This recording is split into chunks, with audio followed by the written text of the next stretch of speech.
మదిరం చెరుకు జరగలేదు. ఇలా అనేక పనులు 8 పనులు చెప్పిండ్రు, ఇప్పటి వరకు పూర్తి కాలేదు. ఆశ్చర్యకరమైనటువంటి విషయం ఏంటంటే ప్రధాన పత్రికలు, ప్రధాన టీవీలు అర్థం చేసుకోవాలి.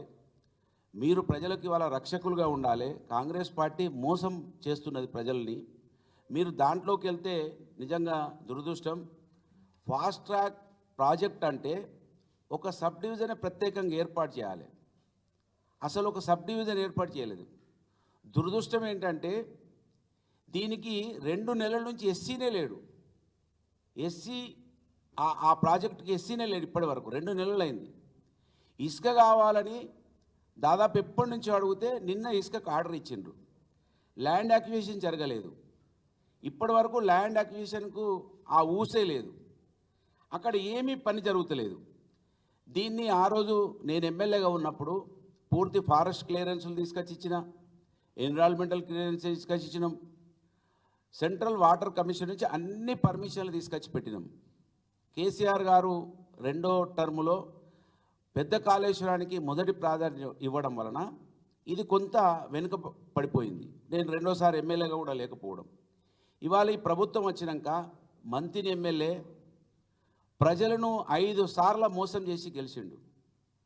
5 సార్లు మోసం చేసి గెలిచిండు.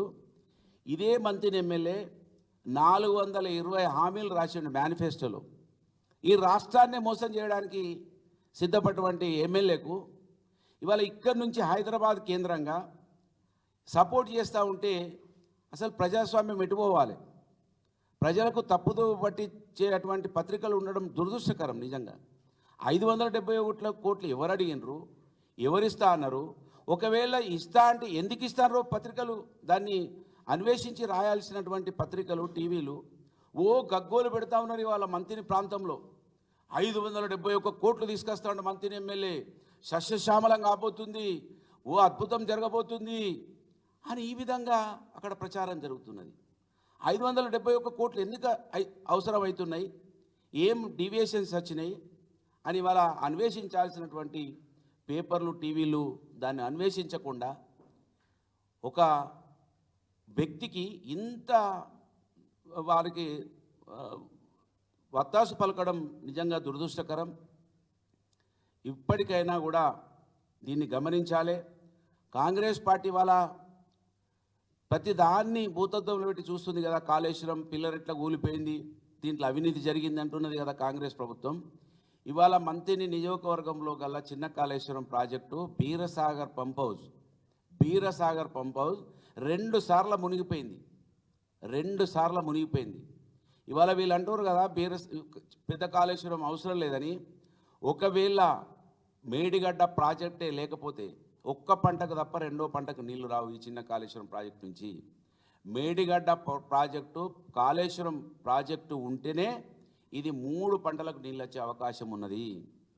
నిజంగా పెద్ద కాళేశ్వరం మంత్రి నియోజకవర్గానికి ఈ చిన్న కాళేశ్వరం అనుసంధానం అయితే అద్భుతం జరుగుతుంది.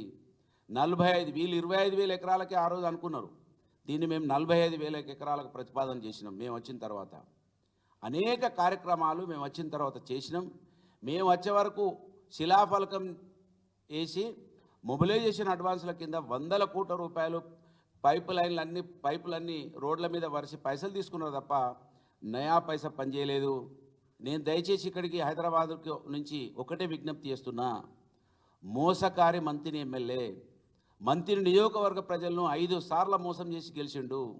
420 హామీలు, 6 గ్యారెంటీలని ఇవాళ తెలంగాణ రాష్ట్ర ప్రజలను మోసం చేసేటువంటి వ్యక్తికి మీరు వత్తాసు పలకకండి. 571 కోట్లు తెస్తుండు అద్భుతమవుతుందని ఇవాళ మీ రాతలకు కారణమవుతుంది. మోసం జరుగుతుంది. 3 నెలలలో ఒక్క పని కూడా కాలేదు. ఉత్తమ్ కుమార్ రెడ్డి గారు జవాబు చెప్పాలి. అసలు ల్యాండు లేదు, శాండు లేదు. అక్కడ ఇంజనీర్లు అడిగితే 2 నెలలైంది ఇసుక కావాలని కలెక్టర్కు దరఖాస్తు పెడితే నిన్న ఇచ్చిండు. నిన్న ఇక్కడ హైదరాబాద్లో రివ్యూ అయిన తర్వాత కలెక్టర్ నిన్న ఇసుక అలాట్మెంట్ ఇచ్చిండు. ల్యాండ్ అయితే 1 ఎకరం కూడా జరగలేదు, ల్యాండ్ అక్విజిషన్ జరగలేదు. అక్కడ ఏం లేదు అసలు ఓ ఏఈ లేడు, ఓ డిఈ లేడు. అంటే అన్ని వర్కులకు సంబంధించిన వాళ్ళు ఉన్నారు. ప్రత్యేకంగా ఫాస్ట్ ట్రాక్ ప్రాజెక్ట్ అంటే ప్రత్యేకంగా ఓ ఏఈ ఉండాలి, డిఈ ఉండాలి, ఈ ఉండాలి, సపరేట్ ఒక ఏజెన్సీ ఉండాలి. ఇవాళ ఎస్సీనే లేడు, దానికి ఒక 2 నెలల నుంచి ఎస్సీనే లేడు. ఇది ఫాస్ట్ ట్రాక్ అని చెప్పారు, మోసం చేస్తుండ్రు, దగా చేస్తున్నారు, పట్టించుకుంటలేరు. ఇంత పెద్ద స్థాయిలో ఉన్నటువంటి మంత్రిని ఎమ్మెల్యే 11 నెలలు అయిపోయింది, దాని మీద ఒక్క రివ్యూ లేదండి. అసలు నేను అడుగుతున్నా, ఇవాళ కనీసం ఆ సిఈ ఉంటాడు సుధాకర్ రెడ్డి గారు, సుధాకర్ రెడ్డి కూడా ఒక్కరోజు రివ్యూ పెట్టలేదు ఈ ఫాస్ట్ ట్రాక్ ప్రాజెక్టుకు. ఏంటిది అసలు? ఇంత మోసమా? మారుమూల ప్రాంతం హైదరాబాదుకు 300 కిలోమీటర్ల దూరంలో ఉన్నటువంటి ప్రజలకు మీరు వెలుగులను తీసుకురావాల్సినటువంటి పేపర్లు, టీవీలు వాళ్ళని ఇంకా చీకట్లో పెట్టడానికే మీ రాతలు ఉపయోగపడుతున్నాయి. దయచేసి మంత్రిని ఎమ్మెల్యే మోసకారికి అంటగా ఉండకండి, ఆయనకు వత్తాసు పలకకండి. ఇది ప్రజాస్వామ్యానికి గొడ్డలు పెట్టు. 4వ స్తంభంగా ఉండాల్సినటువంటి పేపర్లు, టీవీలు ప్రజల పక్షాన ఉండాలి. అధికార పార్టీ ఏది చెప్తే అది రాసుడు, ఏది చెప్తే అది మాట్లాడు, ఇది మంచి పద్ధతి కాదని నేను విజ్ఞప్తి చేస్తున్నా. 571 కోట్లు మంజూరు ఇస్తారని మీరు ఏదైతే రాసిర్రో, ఎందుకు ఇస్తారనేది మీరు వివరణ ఇవ్వాలి ప్రజలకు. ఇప్పటికే అసలు పేపర్లు, టీవీలు, పెద్ద పెద్ద పేపర్లు, టీవీలు ఇప్పటికీ చూడడానికే ఇష్టపడతలేరు. ఒక్కొక్క సందర్భంలో కొంతమందిని సోషల్ మీడియా వైపు పోతూ ఉన్నారు. ఈ విధంగా మరి రాతలు, ఈ విధంగా స్టేట్మెంట్లు ఉండద్దని నేను విజ్ఞప్తి చేస్తున్నా. చిన్న కాళేశ్వరం ఏదైతే ఫాస్ట్ ట్రాక్ అన్నారో, ప్రత్యేకమైనటువంటి ఒక ఏజెన్సీని పెట్టి మీరు పనులు చేయించాలి. మంత్రిని ఎమ్మెల్యే నీకు 5 సార్ల మంత్రిని నియోజకవర్గ ప్రజలు, అక్కడ ఉన్నటువంటి బీసీలు, ఎస్సీ, ఎస్టీలు, ఎక్కువ సంఖ్యలో ఉన్నటువంటి ప్రజలు అవకాశం ఇస్తే వాళ్ళకు అన్నం పెట్టడానికి చిత్తశుద్ధి చూపించలేదని దానికి మీరే ఇచ్చిర్రు. 3 నెలల్లో ఈ ప్రాజెక్టును ఫాస్ట్ ట్రాక్లు చేస్తానన్నారు, చేయలేదు. దీనికి క్షమాపణ చెప్పాలి మంత్రి నియోజకవర్గ ప్రజలకి అని నేను డిమాండ్ చేస్తూ ఉన్నాను.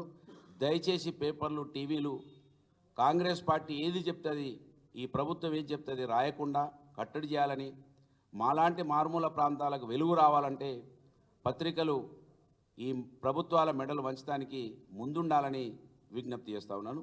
ధన్యవాదాలు.